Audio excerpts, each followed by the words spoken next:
HEC को लेकर बहुत दिनों से मुद्दा चल रहा है, क्या मुद्दा है आखिर ये? एचईसी को लेकर मुद्दा ये है कि जिस प्रकार से भ्रष्टाचार हुआ, जिस प्रकार से इसको खा लिया अधिकारियों ने, तो उन सब कारणों से अब इसको घाटे का सौदा बता करके सरकार इसको बंद करना चाहती है।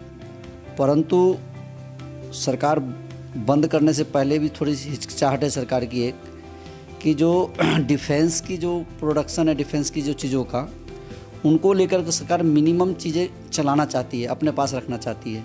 तो उसको लेकर के अभी एक उपापोह की स्थिति है, अभी बंद हो या ना हो इस प्रकार की उपापोह की स्थिति है। परंतु जिस प्रकार से एचईसी कभी गौरव होता था पूरे देश का, एशिया का, परंतु भ्रष्ट अधिकारियों ने इसको चट कर दिया, खा गए इसको। और जो हमको बिजनेस मिलना चाहिए था, जो चीज़ें मिलनी चाहिए थी, वो हमको उस प्रकार से नहीं मिल पाया, जिसके कारण से सारी प्रॉब्लम्स आई है अभी। तो इस चीज़ को लेकर कहाँ कहाँ आप लोगों ने प्रचार किया है? इन चीज़ों को लेकर के एक तो दिल्ली में हमारा जो भारतीय मधुसंघा का केंद्र है, सरकार के साथ वार्ता चल ही रही है। इसके साथ साथ ग्रुप ऑफ मिनिस्टर्स हैं, उनकी जो मीटिंग होती है उसमें हमारे जो राष्ट्रीय स्तर के जो जनरल सेक्रेटरी हैं, ऑर्गेनाइजिंग सेक्रेटरी हैं, वो लोग वार्ता में हैं। साथ साथ हम लोग रोड पे भी सरकार के खिलाफ जो है प्रदर्शन कर रहे हैं इस विषय को लेकर के।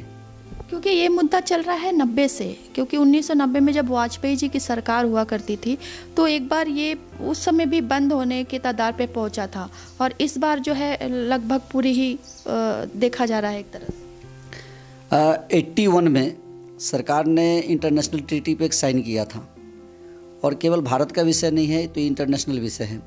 जितने भी पब्लिक सेक्टर है, सार्वजनिक उपक्रम है, वो पूरे वर्ल्ड में, वर्ल्ड वाइज की मैं बात कर रहा हूँ, केवल भारत की बात नहीं कर रहा।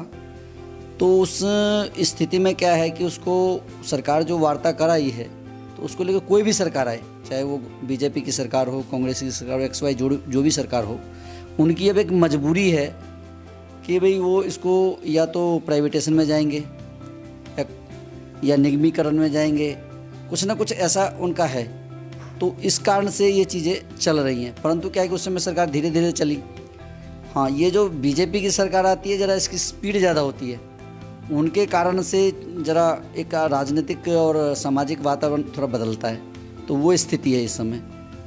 तो अभी जो जैसा कि आपने बताया कि अधिकारी का इस तरह से चल रहा है, तो अधिकार मेन मुद्दा है कि अधिकारी की गुटबाजी की वजह से ये प्रॉब्लम हो रही है, या फिर सरकार का जो निजीकरण चल रहा है हर चीज़ों पे, जैसे रेलवे हो गया, फिर अभी एचईसी की बात हो रही है, तो आखिर मुद्दा किस तरह से हो रहा है? ऐसा है कि 13, 14, 15 अगस्त को अयोध्या में हमारी राष्ट्रीय कार्य समिति थी, मैं भी उसका सदस्य हूँ। तो उसमें एक निर्णय लिया गया था संगठन की तरफ से कि पूरे देश भर में देशव्यापी हम जो है पब्लिक सेक्टर को जिस प्रकार से सरकार निजीकरण की तरफ लेके जा रही है या उसको बंद करने की तरफ जा रही है बीमारू कह के, तो उसके खिलाफ 28 अक्टूबर कल पूरे देश भर में देशव्यापी, कहीं इंडस्ट्री के पास में, कहीं जिला मुख्यालयों पे ये प्रदर्शन हुआ है। और सब प्रधानमंत्री का नाम जो है पूरे देश भर से ज्ञापन दिया गया है इस विषय को लेकर के। ये तो सरकार की एक पॉलिसी मैटर है, पॉलिसी मैटर को लेकर के सारी दिक्कतें आ रही हैं। परंतु वो जो अधिकारियों वाली बात है, तो उसमें क्या है कि ठीक है, सरकार निजीकरण की तरफ बढ़ रही है या निगमीकरण की तरफ बढ़ रही है, वो बात ध्यान में आती है। परंतु मेरा ध्यान ये कहना है कि सरकार बीमारू जो कह रही है, बीमारू इस कारण से कह रही है कि अधिकारियों ने जिस प्रकार से उसकी जो केयर करना चाहिए था, जिस प्रकार से लेके चलना चाहिए था चीज़ों को, उस प्रकार से नहीं ले जाने के कारण से आज वो बीमारू की हालत में एचईसी आ गई है। इस कारण से एक तलवार से लटकी हुई है कि इसको बंद करने की तरफ। परंतु इस सब के बाद भी स्पेस के लिए, डिफेंस के लिए, ये सामरिक दृष्टिकोण से एचईसी अपने आप में बहुत मायने रखता है। तो इसको बंद करने से पहले सरकार को बहुत विचार करना पड़ेगा इस पर। और अभी जैसा सुनने में आ रहा है कि अभी एचईसी की वेतन जो है वो रुकी हुई है।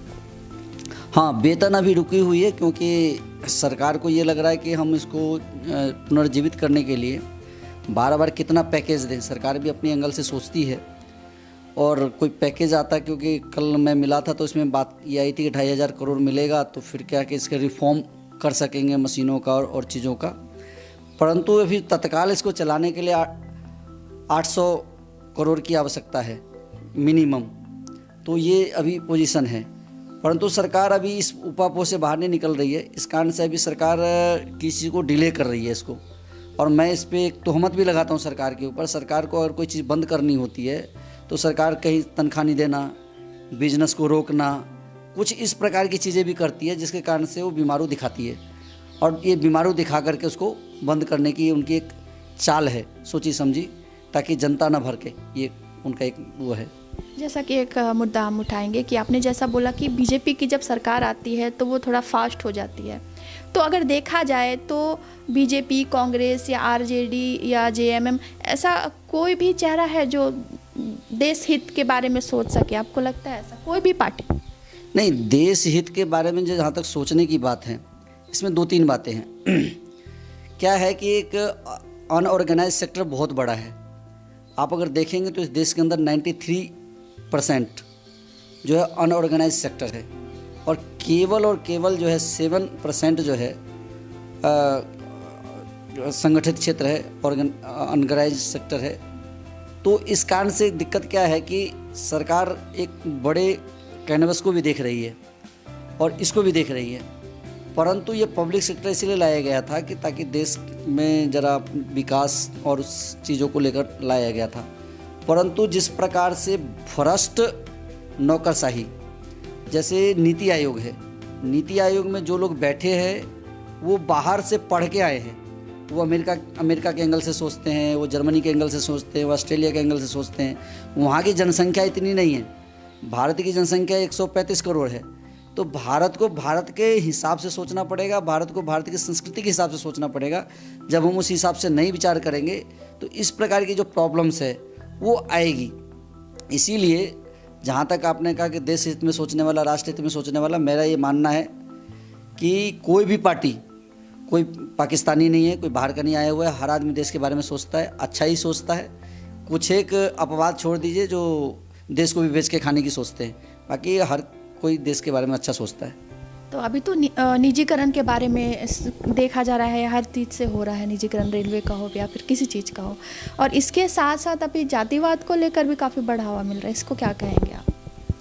ऐसा है कि सरकार, जैसे आपने कहा कि अभी सबका प्राइवेटेशन कर रही है, चाहे रेलवे हो, चाहे रेल भेल, चाहे जो भी है, सबका कर रही है। उसमें जो मूल एक चीज़ जो समझने वाली बात है, क्योंकि ये जो सरकार है, इस सरकार की एक सोच है।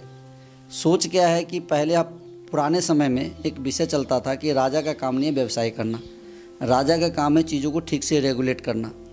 आप जो पब्लिक सेक्टर है या और भी जो सेक्टर्स हैं जिसमें सरकार की शेयर 51% होने के कारण से सरकार उसको चलाती है, तो सरकार को लगता है कि भी ये हमारा काम नहीं है, इसीलिए सरकार उसको प्राइवेट हाथ को दे करके उसको रेगुलेट करना चाहती है।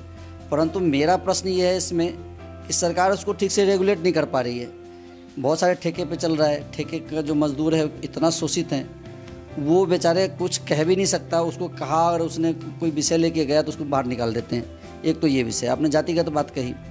जातिगत क्या है कि देश की पता नहीं खून में कुछ ऐसा है, राजनीति में भी है, तो वो ये देखते हैं कि भाई जिसकी जहाँ की पलड़ा भारी है तो वो उस तरफ हो जाते हैं। कोई ये नहीं है कि मेरी जाति है इसलिए मैं उसको सपोर्ट कर रहा हूँ, ऐसा कुछ नहीं है। वो ये देखते हैं कि बल्क में संख्या किसकी है, और लोकतंत्र है, वो भीड़ तंत्र भी है, तो उसके कारण से ये जातिगत वो है चीज़ें।